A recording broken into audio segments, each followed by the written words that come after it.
Camau, Sylfaen, Uned 21, fideo 2, fersiwn y gogledd.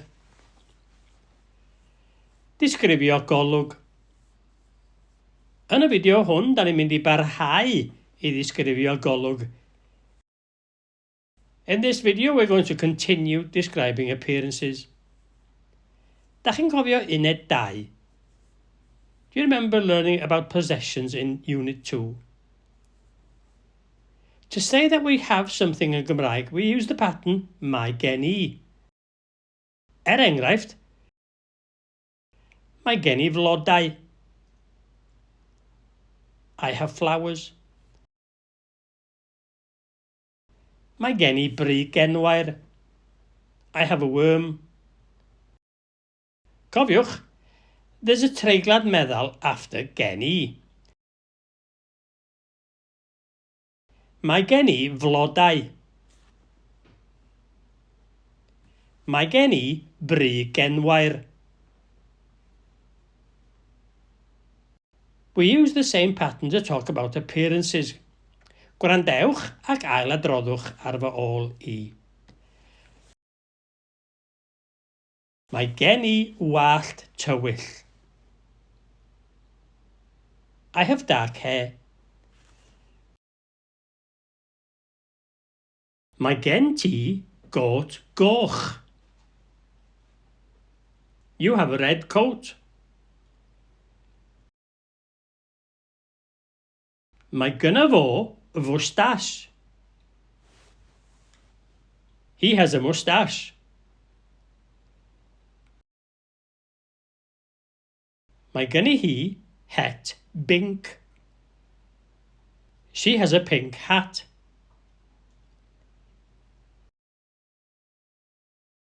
Mae gynnon ni spectol. We have glasses. Mae gynnoch chi lygaid glas. You have blue eyes. Mae gynnyn nhw farf. They have a beard. Cofiwch, remember, feminine singular nouns cause a treiglad meddal to words that describe them.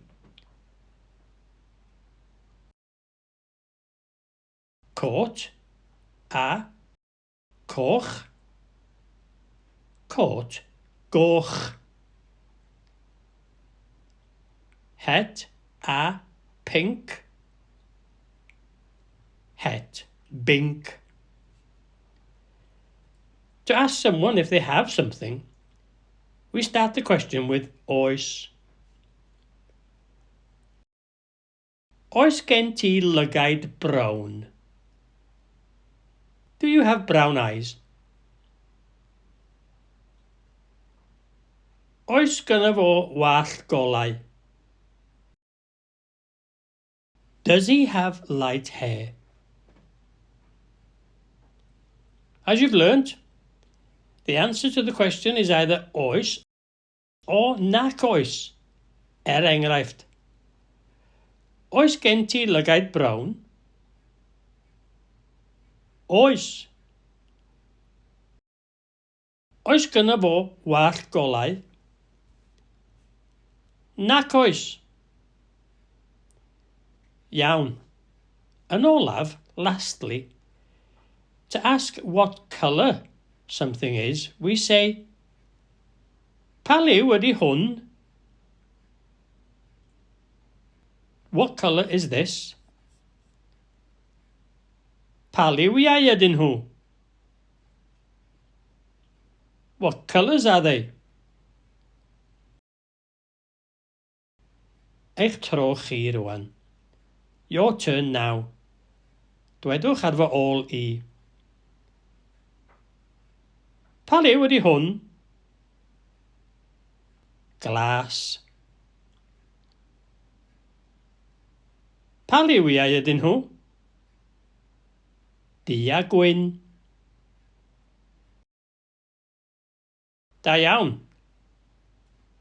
Rwan, cwblhewch y gweithgareddau yn yr uned. Da chi medru gwylio'r fideo yma eto I adolygu. Now complete the activities in the unit.